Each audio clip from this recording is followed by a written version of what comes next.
जब से कि औद्योगिक क्रांति, आधुनिक औद्योगिक क्रांति शुरू हुई थी यूरोप के देशों के अंदर, तो तभी से जब से आदमी ने औद्योगिकरण की तरफ, एक प्राकृतिक जो एक अवस्था थी आदमी के जीवन की, उसे निकलकर और औद्योगिकरण की तरफ उसने जब से पैर रखे, तब से शुरुआत हम ये मान सकते हैं। अगर हम 2050 की बात करें तक वर्षा की मात्रा कम होगी 3% के आसपास।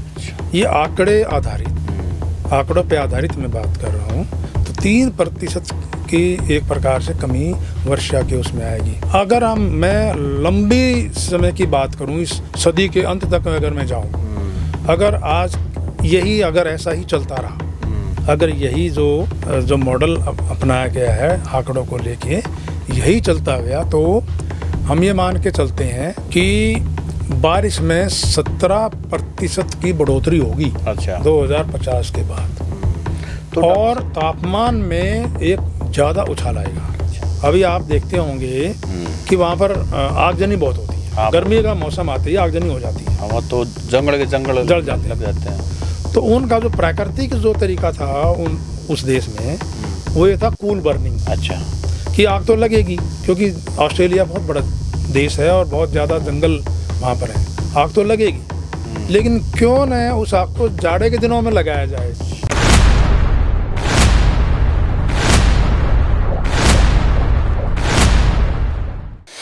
राम राम, मेरा नाम है सत्संग और आज हम क्लाइमेट चेंज, जलवायु परिवर्तन की पॉडकास्ट सीरीज नंबर 2 में बात करेंगे इसी मुद्दे पर, हरियाणा पंजाब से संबंधित कि जलवायु परिवर्तन से क्या क्या बदलाव आ रहे हैं, खास करके बारिश के कारण, और हमारा जो ज़मीनी हिस्सा है उस पे क्या बदलाव आ रहे हैं। गुड़गांव की बाढ़ को कौन नहीं जानता, हर सीज़न में कितनी तैयारी कर लें वहाँ बाढ़ आती है। और बहुत सारी ऐसी कामयाब स्टोरी, क्योंकि प्रॉब्लम के बारे में तो सब बात कर रहे हैं, लेकिन कुछ ऐसे सॉल्यूशन भी, कुछ ऐसी सक्सेस स्टोरी भी बात करेंगे। और इस पूरे मुद्दे पर, जलवायु परिवर्तन के मुद्दे पर बातचीत करने के लिए आज स्टूडियो में हमारे विशेष मेहमान हैं doctor Mehtab Singh, senior professor, retired MD university Rohtak. तो डॉक्टर साहब से घनी बात करें। डॉक्टर साहब, आपका बहुत बहुत स्वागत है। सत्संग जी, राम राम। यह बात सब तब बढ़िया है कि आप भी गांव से संबंध रखो और मैं भी गांव हूँ, और जिनके लिए कर रहे हैं वो भी बहुत सारे अपने भाई गांव में देखते होंगे ना। जी जी डॉक्टर साहब, तो देखो कितना बड़ा मुद्दा है, कितना ना जरूरी मुद्दा है जलवायु परिवर्तन, जिसको आप अंग्रेजी में पढ़े लिखे लोग क्लाइमेट चेंज कह दें। पर समझाओ डॉक्टर साहब, क्योंकि आप ज्योग्राफी के प्रोफेसर, कितने साल आपने पढ़ाया, कहाँ कहाँ देश विदेश में आप गए हो, ये मुद्दा कई सालों तक काफ़ी ऊपर आ रहा है। क्या है जलवायु परिवर्तन? सत्संग जी, बिल्कुल सही कहा आपने कि जलवायु का जो मुद्दा है, जलवायु परिवर्तन का जो मुद्दा है, वो एक बहुत ही अहम एक मुद्दा बन के अभी सामने आया है। हालांकि इसकी शुरुआत तो पिछली सदी और उससे पिछली सदी से ही शुरुआत हो गई थी। अच्छा। जब से कि औद्योगिक क्रांति, आधुनिक औद्योगिक क्रांति शुरू हुई थी यूरोप के देशों के अंदर, तो तभी से जब से आदमी ने औद्योगिकरण की तरफ, एक प्राकृतिक जो एक अवस्था थी आदमी के जीवन की, उसे निकलकर और औद्योगिकरण की तरफ उसने जब से पैर रखे, तब से शुरुआत हम ये मान सकते हैं। हालांकि प्राकृतिक रूप से हमारी पृथ्वी के ऊपर कभी हिम युग आ जाता है, कभी हिम युग चला जाता है, उसके अनुसार तो, लेकिन वो एक करोड़ों अरबों साल का एक प्रकार से प्रोसेस है वो। लेकिन ये जो जलवायु परिवर्तन जो अब हम देख पा रहे हैं, जिसकी वजह से हमें चिंताएं, हमारे जो जीवन है हमारा, जो इसके लिए जो काफ़ी मुश्किलें जो पैदा हो रही हैं और होने वाली हैं और ज़्यादा होने वाली हैं, तो ये वास्तव में एक बहुत ही गंभीर मुद्दा है। आईपीसीसी के बारे में अगर हम बात करें, तो आईपीसीसी ने एक अपनी एक परिभाषा दी है इसकी, क्लाइमेट जो जलवायु परिवर्तन है, इसके बारे में कि जलवायु के अंदर जो एक परिवर्तन हो रहा है और वो लगातार परिवर्तित हो रहा है, तो और उसके कारणों की तरफ जाएं तो उसमें मानव का जो जो एक प्रकार से योगदान है वो एक सामने निकल के आ रहा है। तो उस स्थिति को हम जलवायु परिवर्तन का नाम देते हैं। जी, तो जल प्लस वायु और वो बदल रहा है इसलिए परिवर्तन ये इसका है। तो जल और वायु पृथ्वी पे डॉक्टर साहब बदल रहा है, तो उसका असर कहाँ का, उसके इफेक्ट्स बताओ। जैसे हम तो आम आदमी देखता है कि भाई घना मीह बरसन लग गया और जड़ा मीह बरसा कर था उड़ा सूखा पड़ गया, जड़ा सूखा पड़ा था उड़ा मीह बरस गया। और आए मॉनसून शहरों में खास करके बाढ़ जैसी स्थिति या बाढ़ आ ही जाती है। गुड़गांव में कौन नहीं जानता, उसको मिलेनियम सिटी कहते हैं, पता नहीं कितने विशेषण से कहते हैं। तो डॉक्टर साहब ये क्या है, ये जलवायु परिवर्तन का इफेक्ट ही है? बिल्कुल जी, ये उसी के ही कारण हैं। हालांकि कुछ दशक पहले मैं भी इसको ज़्यादा गंभीर विषय नहीं मानता था। इसके ऊपर चर्चा शुरू हो गई थी, इंटरनेशनल जो कॉन्फ्रेंस हो रही हैं, संगोष्ठियाँ हो रही हैं उनके अंदर, लेकिन मुझे लगा ये दिख तो कहीं रहा नहीं। लेकिन अब आते आते अब हमें आम आदमी को भी महसूस होने लग गया है कि ये कोई न कोई ऐसा कारण है जिसकी वजह से हमें परेशानियां झेलनी पड़ रही हैं। अभी आपने इसके दो ही जो कारक हैं सबसे इम्पोर्टेंट, महत्वपूर्ण, एक तो हमारा ताप, एक हमारा है वर्षा। वृष्टि इसको हम बोलते हैं, किसी भी तरीके से जो भी पानी आसमान से आता है बर्फ़ के रूप में या पानी जल के रूप में। तो अगर मैं आज की स्थिति की बात करूं, करंट जो जलवायु का जो स्टेटस है उसकी बात करूं तापमान के संदर्भ में। अच्छा, तो तापमान के संदर्भ में ये है कि हम दिन में 2 बार तापमान को, हम एक पैमाना है हमारे तापमान को नापने के लिए, हम 2 बार उसको नापते हैं। एक को कहते हैं उच्च तापमान, जिसको मीन औसत उच्च तापमान, ठीक है। ये दिन के 2:30-3 बजे के आसपास उच्चतम जो हमारा पारा है, वो जो हमारा पैरामीटर है उसके अंदर वो सबसे ऊंचा लेवल वो प्राप्त करता है। तो एक तो ये हो गया। तो इसमें तो कोई बदलाव एज ऑफ टुडे आज के संदर्भ आज अभी नहीं है। लेकिन प्रॉब्लम क्या है, रात के तापमान में, जिसको हम औसत निम्न तापमान कहते हैं, और ये सबसे निम्नतम स्तर पे जाता है सूरज निकलने से आधा घंटा पहले। अच्छा, जब पारा होता है वो बिल्कुल जो थर्मामीटर होता है उसमें वो सबसे निचले लेवल को पर पहुंचता है, उसको हम औसत निम्नतम तापमान कहते हैं 1 महीने का। इसमें थोड़ी सी परिवर्तन हम देखने को मिल रहे हैं, और वो परिवर्तन जो है वो 1.2 डिग्री सेंटीग्रेड वो परिवर्तन नज़र आ रहे हैं जब से औद्योगिकरण शुरू हुआ है जी। और यही सबसे जो है ना, दिन का तो कोई ज़्यादा बदलाव नहीं है, लेकिन रात का जो है उसके अंदर जो ये तापमान का जो ये बढ़ना है, ये एक प्रकार से खतरे की घंटी है। और ख़ासकर हमारे कृषि के लिए, कृषि जो हमारा क्षेत्र है उसके लिए, हमारे लिए बहुत, और भी है हमारे बीमारियों से संबंधित भी है, और भी कई चीज़ें हैं जो इससे प्रभावित हो रही हैं। अगर हम सत्संग जी बात करें कि आने वाले समय में क्या होगा, तो जो भी रिसर्च या शोध चल रहा है इंटरनेशनल लेवल पे, विश्व के पटल पे, उसमें ये निकल के आ रहा है कि 2050 तक, अच्छा 2050 तक जो है, जो हमारे टेम्परेचर में रात के में थोड़ी सी और बढ़ोतरी होने वाली, और दिन का टेम्परेचर भी बढ़ेगा।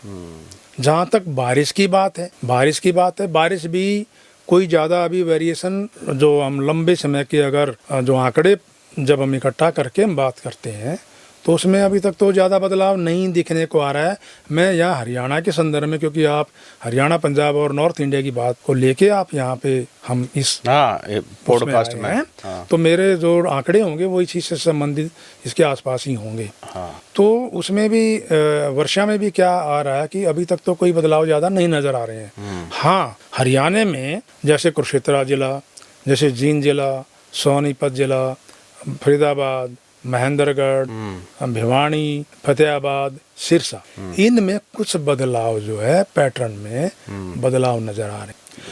अगर हम 2050 की बात करें तक वर्षा की मात्रा कम होगी 3% के आसपास। ये आंकड़ों पे आधारित मैं बात कर रहा हूँ, तो 3% की एक प्रकार से कमी वर्षा के उसमें आएगी। अगर मैं लंबी समय की बात करूँ, इस सदी के अंत तक अगर मैं जाऊँ, अगर आज यही अगर ऐसा ही चलता रहा, अगर यही जो मॉडल अपनाया गया है आंकड़ों को लेके यही चलता गया, तो हम ये मान के चलते हैं कि बारिश में 17% की बढ़ोतरी होगी। अच्छा। 2050 के बाद।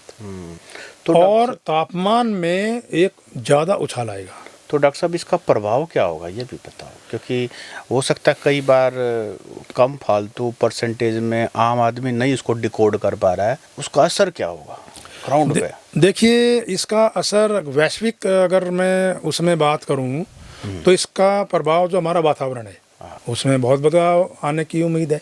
और जैसे कि हमारे जब गर्मी बढ़ेगी, जैसे मैंने बताया कि जो टेम्परेचर जो है वो सदी के अंत तक आते आते 4.8 डिग्री तक चले जाएंगे, उच्चतम वाला, और निम्नतम वाला भी 4.7 रहेगा, वो उससे भी ऊपर रहेगा। तो ये जो बदलाव हैं ये कहीं न कहीं विनाशकारी साबित होने वाले आने वाले समय में, और इनके कारण वातावरण में बदलाव आएगा। जैसे कि हमारे इतना बड़ा हमारा 1/3 एक प्रकार से हम कहते हैं 1/3 हमारा जो पृथ्वी का जल है समुद्रों में, तो उसकी मात्रा बढ़ेगी, उसमें लवणता की मात्रा बढ़ेगी, और जो उससे भी कहीं ज़्यादा जो मैं मान के चलता हूँ कि जो एक्सट्रीम इवेंट्स हैं, जैसे बहुत ज़्यादा गर्मी, बहुत ज़्यादा बरसात थोड़े समय में, है ना, बीमारियाँ, है ना, तो या वर्षा का जो एक पैटर्न है उसमें बदलाव, कहीं बहुत ज़्यादा तो कहीं नहीं, जिससे सूखा, बहुत ज़्यादा सूखा, या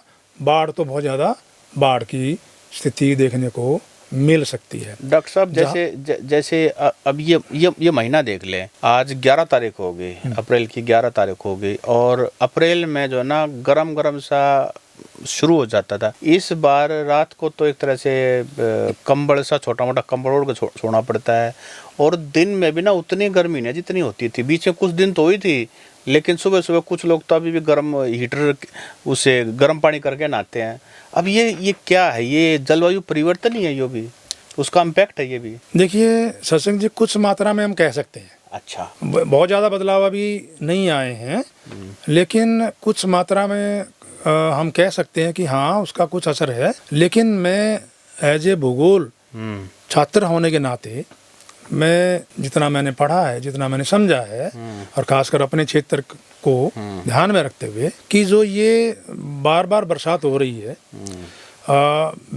एक अमूमन तौर पे ये नवंबर के बाद से चक्रवातीय वर्षा के रूप में, हमारे जब सर्दियाँ आती हैं तो चक्रवातीय वर्षा के रूप में ये बारिश होती है, और इसका जो उद्गम स्थान है वो भूमध्य सागर है। अच्छा, वहाँ से हवाएं चल के आती हैं, और वो अपने साथ वहाँ का जो नमी है भूमध्य सागर की उसको लेके आती हैं। लेकिन अगर हम सही अवस्था में देखें तो ये चक्कर हर 15 दिन बाद आता रहा है, जो भी पुराने जो भी रिकॉर्ड्स अवेलेबल है उनके हिसाब से। लेकिन ये अब कुछ दिन से हम देख रहे हैं, कुछ दशक से हम देख रहे हैं कि कभी तो ये बिल्कुल ही नहीं होती बरसात, सारा सर्दियां सारी बिल्कुल सूखी निकल जाती हैं, और यहाँ पर आके जब फरवरी का महीना खत्म होता है, मार्च या गर्मी शुरू होती है, तब आके ये कुछ पैटर्न ऐसे बनते हैं, वर्षा कारक ऐसे बनते हैं। इसका एक कारण और भी है। इसका कारण दूसरा क्या है कि कुछ नमी, ये जो हमारा अरब सागर है, कई बार ऐसा होता है कि वहाँ से भी ये नमी आते हुए जो हवाएं हैं ये वहाँ से भी नमी उठा लेती। अच्छा, जो अभी हम देख पा रहे हैं, जो आजकल जो घट रहा है कुछ दिन से, 10 दिन से 15 दिन से, किसानों को अब हार्वेस्टिंग का सीजन है तो मीह आ गया, हाँ, और वो उसको कह रही है अनसीजनल रेन, जबकि आप कहते हो कि ये अनसीजनल नहीं है। अनसीजनल तो नहीं है, लेकिन इसका जो पैटर्न है उसमें बदलाव देखने को मिल रहा है। पहले कभी अरब सागर की तरफ से कभी ऐसी वो नमी को नहीं खींचती थी हवाएं।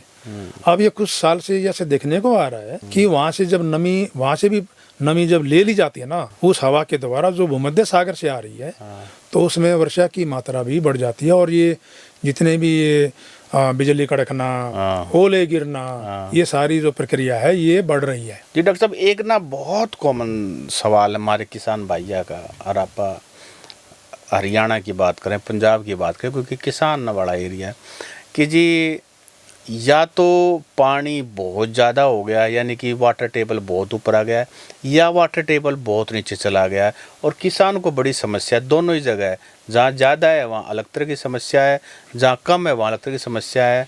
और क्या इसके लिए जो जिस तरह की वो खेती करते हैं ये कारण है, क्या ये क्लाइमेट चेंज का भी इसमें कोई रोल, एडिशनल रोल है जो इस प्रॉब्लम को और ज़्यादा सीवियर कर देता है? जी सत्संग जी, बिल्कुल एक आपने वाजिब सवाल पूछा है। और हरियाणा और पंजाब जो राज्य है उसके परिप्रेक्ष्य में अगर मैं जितना जानकारी मुझे है उसमें ये निकल के आया है कि लगभग आधा हरियाणा, जो आप मानिए कि पानीपत के इसराना से शुरू होके और दक्षिण की तरफ अगर हम आए, जिसमें रोहतक और झज्जर और महेंद्रगढ़ तक चले जाएं इधर, और इधर हम भिवानी तक तरफ चले जाएं, सिरसा तरफ चले जाएं, तो यहाँ का जो ग्राउंड वाटर की जो स्थिति है ना वो लवणीय है। अच्छा। चट्टाने हैं, उनका जो चट्टानों का जो स्वरूप है उसमें नमक की मात्रा ज़्यादा है।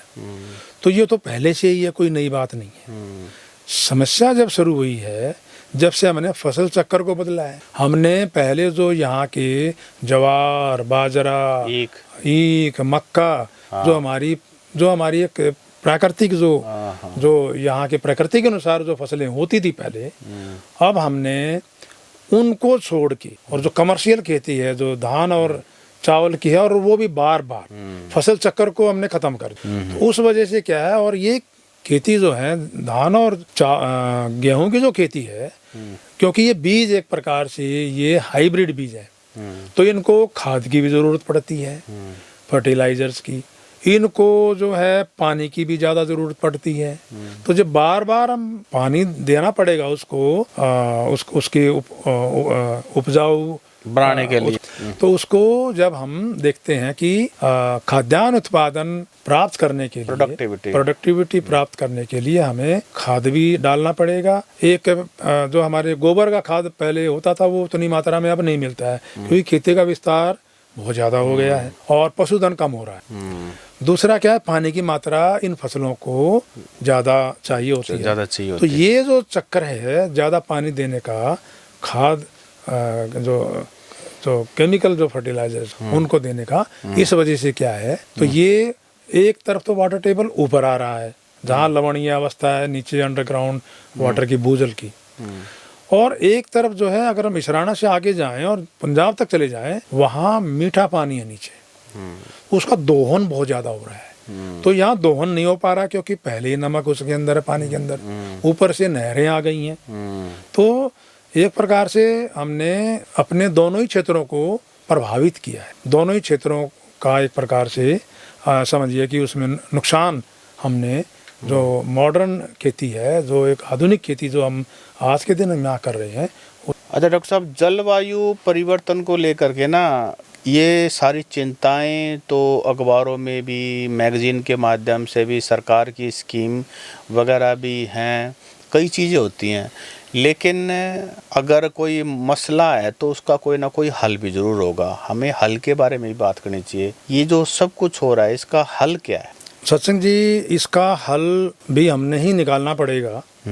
इसके दो प्रकार से जो मैं सोचता हूँ हम इसका हल निकाल सकते हैं। एक तो जो मॉडर्न टेक्नोलॉजी है उसकी सहायता लेके। अच्छा। लेकिन उस मॉडर्न टेक्नोलॉजी के कई बार हम देखने को मिलता है कि उसके साइड इफ़ेक्ट्स भी साथ साथ में नज़र आ रहे हैं। ठीक है। जैसे कि हम कहते हैं कि भी जो सौर ऊर्जा का इस्तेमाल करो। हाँ, सोलर एनर्जी का अच्छी बात है। हाँ। कि हमारे जो कन्वेंशनल जो साधन है, कोयला है, पेट्रोलियम जो भी है, वो ख़त्म होने वाले साधन हैं हमारे। तो ये एक ऐसा साधन है जो कभी ख़त्म नहीं होने वाला, ख़त्म नहीं। लेकिन तकनीक बड़ी अच्छी भी आ गई है इसके जो प्राइस भी ठीक रीजनेबल हैं। सरकार सब्सिडी भी देती है और आजकल ये प्रचलित भी काफ़ी हो रहा है, कृषि के क्षेत्र में भी हो रहा है, और हम अपने घरों में भी सोलर एनर्जी का इस्तेमाल खूब कर रहे हैं। लेकिन अब देखने को ये भी आ रहा है कि इतने 1000 एकड़ जमीन खाली कर दी गई है, जहाँ राजस्थान में झाड़ियाँ काट दी गई हैं,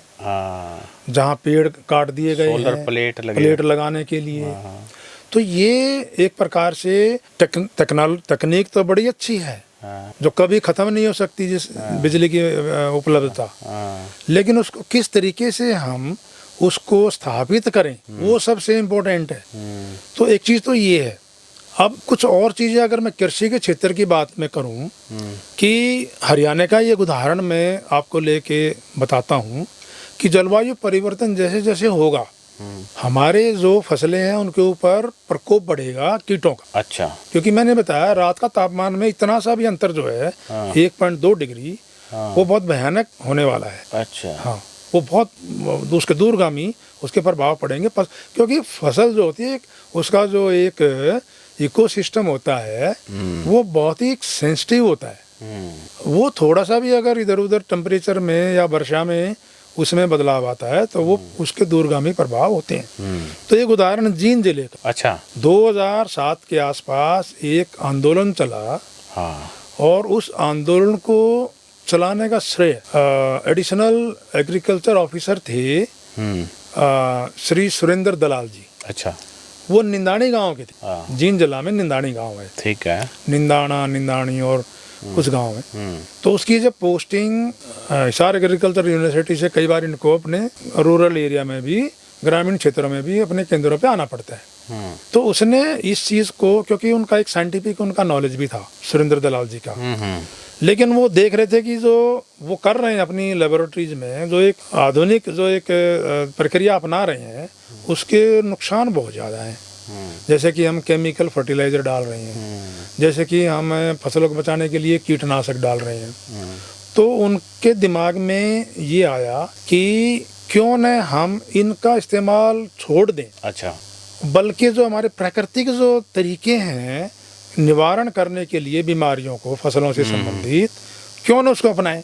तो उसने एक समूह बनाया गांव में, और समूह बनाया, उसमें ज़्यादातर महिलाएं थी। हाँ, तो उनको उन्होंने एक प्रकार से ट्रेनिंग दिया शुरुआत में, और ये एक चेन बनी। एक महिला ने दूसरी महिला को ट्रेन किया, और उनका था कि भी जो कीट हैं वो हमारे शत्रु भी हैं, वो हमारे मित्र भी हैं। वो मांसाहारी भी हैं, वो शाकाहारी भी हैं। शाकाहारी कीट जो हमारे मित्र हैं, जो मांसाहारी कीट हैं वो हमारे दुश्मन हैं। अच्छा, असली समस्या क्या है, उनको पहचान। अगर हम उनकी पहचान कर लें कीटों की, कि कौन सा हमारे नुकसान वाला है और कौन सा हमारे फायदे वाला है, तो वो एक प्रकार से अपने आप ही एक ऐसा चक्र बनता है कि जो मित्र कीट है वो शत्रु कीट को खाएगा थोड़ी दिन बाद। अच्छा, एक साइकिल होता है, एक प्रोसेस होता है। लेकिन बदकिस्मती क्या है हमारी, हम बहुत ज़्यादा समय तक आज के दिन हम रुक नहीं पाते हैं। हाँ, जैसे ही हमने कीट पतंगे नज़र आए, हमने देखा कि वो हमारे पत्ते को खा रहा है, वो हमारे जो फूल है उसको खा रहा है, या हमें नुकसान करता नज़र आ रहा है, हम क्या करते हैं, बजाय के रुक के इंतज़ार करने के कि उस मित्र कीट को, उस शत्रु कीट को खाना ही खाना होता है। ये प्राकृतिक चक्र है। हम इंतज़ार नहीं करते, हमें लगता है हमारी फसल तो ये 2 दिन में ख़त्म कर देंगे। ऐसा है नहीं एक्चुअल में। तो सुरेंद्र दलाल जी ने इसी चीज़ को लेके, और उन्होंने बहुत सारी महिलाओं को, बल्कि ये आंदोलन 14 गाँव में फैल गया था। अच्छा, और इसमें खाप पंचायतें भी जुड़ने लगी थी। बदकिस्मती से ऐसा में उनका निधन हो गया, और फिर ये जो चक्कर था, लेकिन अभी भी वहाँ पे बहुत सारे लोग हैं जो इस प्रक्रिया को, प्राकृतिक जो खेती है उसको अपना रहे हैं। और आजकल तो सरकार भी, बहुत सारे और NGO हैं, वो भी अपना रहे हैं कि भी हमें इस प्रकार से जो नीम है कि पत्तों का छिड़काव करना चाहिए, और इस प्रकार के जो हमारे घरेलू जो भी फर्टिलाइजर्स हैं उनका हमें इस्तेमाल करना चाहिए। तो ये एक प्रकार से हरियाणा से ही निकली हुई एक सक्सेस स्टोरी है, जिसको अगर हम आज के दिन अपना लें तो हम जो है फिर खुशहाल हो सकते हैं।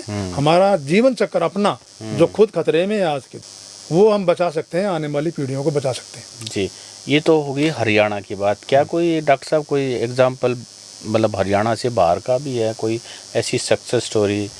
बहुत सारी हैं कोई एक और आधी हमारी। उनका सबका संबंध जो जलवायु परिवर्तन है कहीं न कहीं सबका जुड़ रहा है। अच्छा। उनका संबंध कहीं न कहीं जुड़ रहा है। जैसे ऑस्ट्रेलिया में है, अच्छा। अभी आप देखते होंगे कि वहाँ पर आगजनी बहुत होती है। हाँ, गर्मी का मौसम आते ही आगजनी हो जाती है, हाँ, वो तो जंगल जल जाते लग जाते हैं। तो उनका जो प्राकृतिक जो तरीका था उस देश में, वो ये था कूल बर्निंग, अच्छा।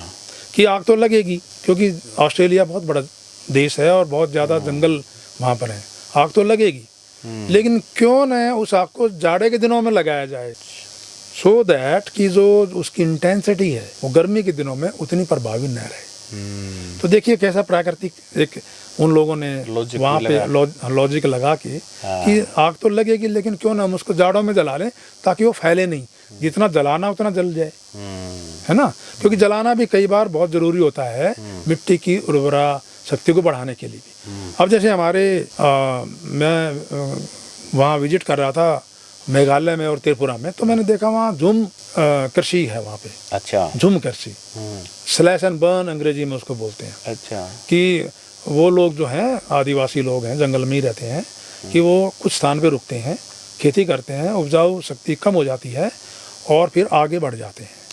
ये मैंने अपनी आंखों से देखा वहाँ पे त्रिपुरा। अभी भी ऐसा ही है? हाँ, हमारे नॉर्थ ईस्ट में बहुत सारी जगहों पे ये प्रचलित है। ये भी प्राकृतिक है, हाँ, ताकि वो अपने आप फिर उर्वरकता आ जाए, तो वो एक है अपने आप प्राकृतिक तौर पे।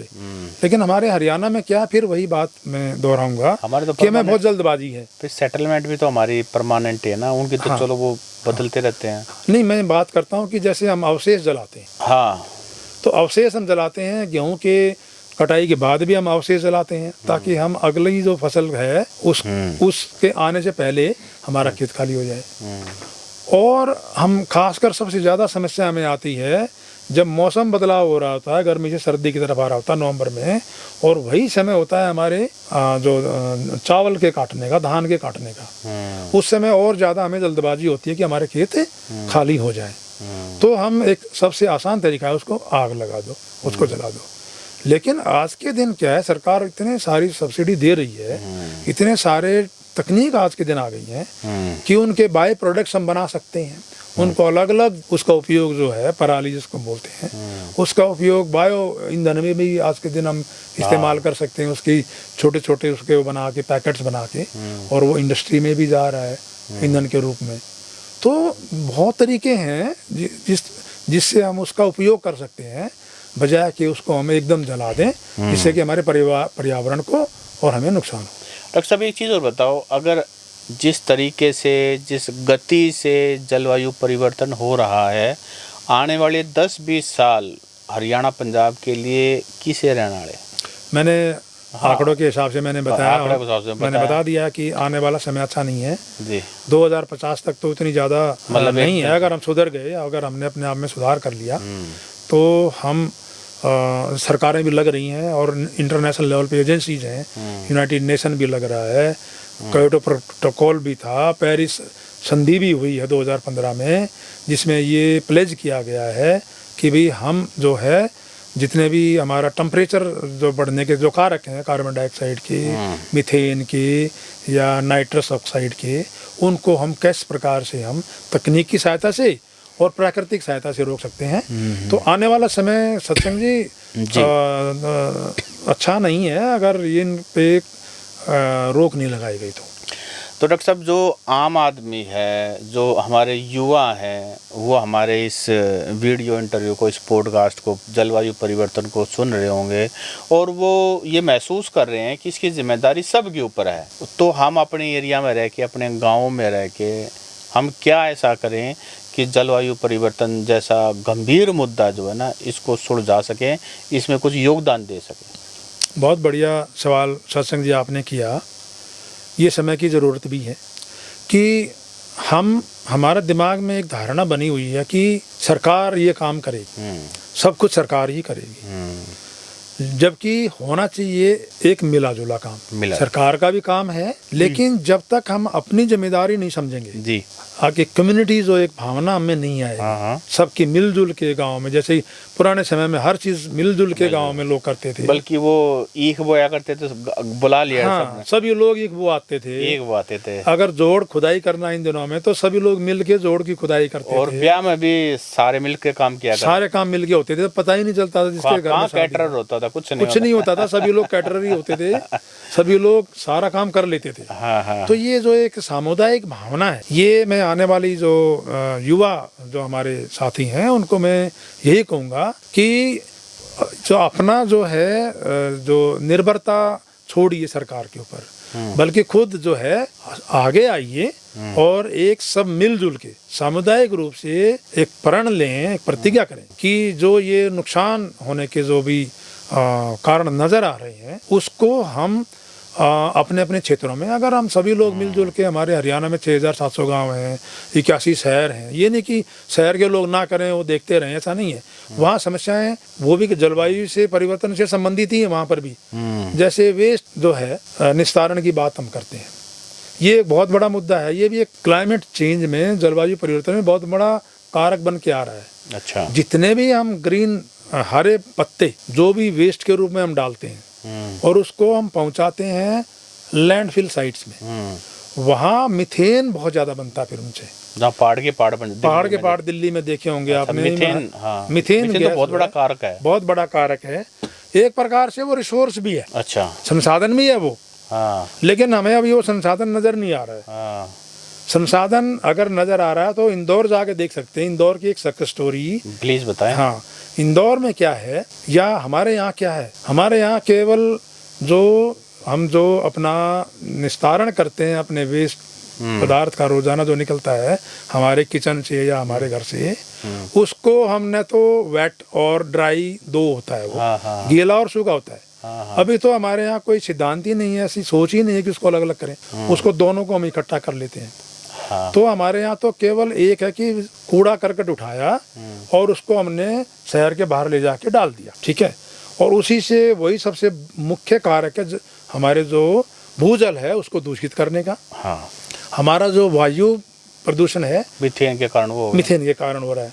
जबकि इंदौर में क्या है, इंदौर में 7 लेवल का अलग अलग निस्तारण है। अच्छा, वहाँ सूखा कूड़ा अलग से लिया जाता है, वहाँ गीला कूड़ा अलग से लिया जाता है, वहाँ निरस्त कूड़ा मतलब उसको छांटा जाता है, फिर निरस्त कूड़े को अलग से निकाला जाता है, उसी को ही डंपिंग साइट में ले जाते हैं। अच्छा, तभी तो वहाँ कोई भी पहाड़ नहीं है। इंदौर में जाके देखेंगे तो वहाँ कूड़े नाम की चीज, आपको लैंडफिल साइट नाम की चीज है ही नहीं।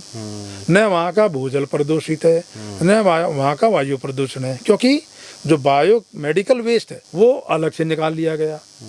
जो हैजार्ड्स वेस्ट है जैसे ई वेस्ट है, सेग्रीगेशन कितना मुश्किल होता 7 लेवल का। और सबसे अच्छी बात वहाँ पर क्या है कि वहाँ ये सारा काम महिलाएं करती हैं। अच्छा, हाँ, और जहाँ भी जो गीला कचरा है उसको उसका प्रबंधन बहुत अच्छा है, उससे मीथेन भी बनाते हैं वो। अच्छा, और मीथेन जो बनाते हैं तो जितनी भी शहर में जो बस चलती हैं, जो व्हीकल चलते हैं गवर्नमेंट के, वो उस मीथेन से ही चलते हैं। इसके अलावा जो कूड़ा निस्तारण की जो गाड़ियां हैं उनमें न तो डीजल डलता है न उनमें पेट्रोल डलता है, उनमें मीथेन से चालित है वो। अच्छा, तो देखिए कि कितनी बढ़िया अपने ही देश में एक रिसोर्स है, तो ये संसाधन है न कि ये वेस्ट है। आपदा में अवसर हो गया, तो आपदा में अवसर है, आपदा में अवसर है, आपदा में अवसर हो गया जो चीज। तो हमारे युवा इस तरफ भी देखें, क्योंकि हमें अपने लिए कुछ आगे रोजगार, कितने देखो रोजगार ही एक प्रकार से मिल सकता है। कूड़ा हर घर से निकल रहा है। मोदी जी जैसे कहते हैं ना, कोई आप पर लगातार पत्थर फेंक रहा है, बहुत सारे लोग पत्थर, उस पत्थरों का अपना घर बना करो और घर बना लो। तो यानी कि आपदा में अवसर जो है ना, तो कूड़ा में भी आपने तो बड़ा ही एक ऐसा एग्जाम्पल दिया है कि कूड़े में भी अवसर तलाशे जा सकते हैं एम्प्लॉयमेंट के। एम्प्लॉयमेंट भी तो एक बहुत बड़ा मुद्दा है, अनएम्प्लॉयमेंट जो है कितना बड़ा मुद्दा है। रोजगार, कितना रोजगार वहाँ लोगों को, महिलाओं को मिल रहा है। और देखो फिर, और इंदौर हरदम शायद इंडिया की सबसे क्लीनेस्ट सिटी। हर बार जो एक रैंकिंग होता है शहरों का, स्वच्छता के रैंकिंग जो होता है, उसमें इंदौर हमेशा ही फर्स्ट आता रहा है, हमेशा। उसका कारण ही यही है। तो डॉक्टर साहब, बाकी भारत के जो शहर हैं, गांव हैं, बाकी सिटीज़, प्रदेश हैं, वो भी तो एग्जाम्पल इससे सीखना चाहिए। इंदौर ने रोड मैप बना दिया कि जब हम कर सकते हैं तो पूरी दुनिया में कर सकते हैं। बिल्कुल हो सकता है। इसका कुछ असर जो हमारी नगर निगम है ना, उनकी जब गाड़ी आती है तो गीला कूड़ा, सूखा कूड़ा और ये मतलब खाने से सामग्री वो अलग अलग कैबिन से बने होते हैं। लेकिन सत्संग जी, इसमें जो कर्मचारी उसमें लगे हुए हैं केवल वही नहीं कर सकते, ये हमारी जिम्मेदारी है कि हम अपने घर में ही, वहाँ ये कल्चर बना हुआ है इंदौर में कि वहाँ वो गीला सूखा इकट्ठा करते ही नहीं है। हाँ। वो लोग खुद जिम्मेदार हैं, वो खुद ही अलग अलग जो 7 प्रकार के जो डब्बे रखे हुए हैं वो खुद ही जो है वो इतने जिम्मेदार हैं। जैसा आपने कहा डॉक्टर साहब कि भाई सरकारों पे निर्भर नहीं होना, अगर इस मुद्दे को सुलझाना है तो अटकाए रखना है तो फिर तो अलग बात है। तो डॉक्टर साहब, आपने जो ना जलवायु परिवर्तन के बारे में, हालांकि आप ज्योग्राफी के प्रोफेसर हो और आप का जो ना एकेडमिक काम है, लेकिन आपने ना बहुत ही सरलता से, बहुत ही मतलब इस टॉपिक को ना बहुत सरल कर दिया हमारे लिए। आखिरी के अगर कुछ वर्ड आप जो ना पॉडकास्ट के एंड में अगर कुछ टॉपिक ऐसा हो, क्योंकि आप तो इस चीज़ के एक्सपर्ट हो, हमसे रह गया हो, तो वो भी एक बार हमारे सब्सक्राइबर्स को, हमारे देखने वालों को जलवायु परिवर्तन जैसे मुद्दे पर, गंभीर मुद्दे पर। सत्संग जी, बात करने को बहुत सारी हमारे पास सक्सेस स्टोरीज हैं, समय का अभाव भी है। जी। तो बस यही कहूँगा कि भाई जो ये बाढ़ हैं, सूखे हैं, बहुत ज़्यादा गर्मी है, बहुत ज़्यादा सर्दी है, बहुत ज़्यादा बरसात है या अनसीजनल बरसात है, इनका कारण तो हम ही लोग हैं, मनुष्य है उनका कारण। प्राकृतिक उतना नहीं है जितना कि हम लोग हैं। तो जब हम खड़े हो जाएंगे, जब हमने एक अवधारणा बना ली कि हमने सबने मिल के, ये नहीं कि मैं क्यों करूं, मैं अकेला क्यों करूं या मैं अकेला ही कैसे कर सकता हूं, तो जब ये अवधारणा हम छोड़ के, और हम आप देख सकते हैं कि अभी आपने हमारे रोहतक में ही एक नहर जा रही है, यहाँ पर कितना पुण्य का काम किया जा रहा है। सुनो नहरों की पुकार है ना, एक आदमी ने शुरू किया था और कैसे कैसे वो जो मानव का जो मस्तिष्क उस पर प्रभाव डाल रहा है कि भी लोग उसको धीरे धीरे, समय तो लग रहा है उनको, लेकिन धीरे धीरे जो ना वो प्रभाव डाल रहा है और लोग समझने भी लग गए हैं, है ना। तो ये भी जुड़ा हुआ है कहीं न कहीं हमारे स्वास्थ्य से जुड़ा हुआ है कि गंदा पानी हम करेंगे तो उसका असर हमारे स्वास्थ्य पे, क्योंकि वो नहरों का पानी टंकी में जा रहा है और वो हम पी रहे हैं। बिल्कुल। तो ऐसे ऐसे बहुत सारे मुद्दे हैं जिनको हम खुद सुलझा सकते हैं, कोई ऐसी बड़ी बात नहीं है। तो डॉक्टर साहब, आपने समय दिया और इस क्लाइमेट चेंज, जलवायु परिवर्तन के मुद्दे पर आपने बहुत ही बढ़िया तरह से मुझे तो सबसे पसंद वो जो आपकी सक्सेस स्टोरी आई ना, हमारी जिंदगी और कई गाँव की जो आपने बताई ना, डॉक्टर सुरेंद्र दलाल, श्री सुरेंद्र दलाल जी जो अब इस दुनिया में नहीं है, उनके द्वारा जो एक मुहिम चलाई गई थी, और वो भी महिलाएं चला रही हैं, तो कितना ऐसे एग्जाम्पल हैं, हम बहुत कुछ सीख सकते हैं, जलवायु परिवर्तन जैसे गंभीर मुद्दे में अपना योगदान दे सकते हैं। डॉक्टर साहब, आपने समय दिया, थैंक यू, आपका बहुत बहुत धन्यवाद। शुक्रिया, नमस्कार।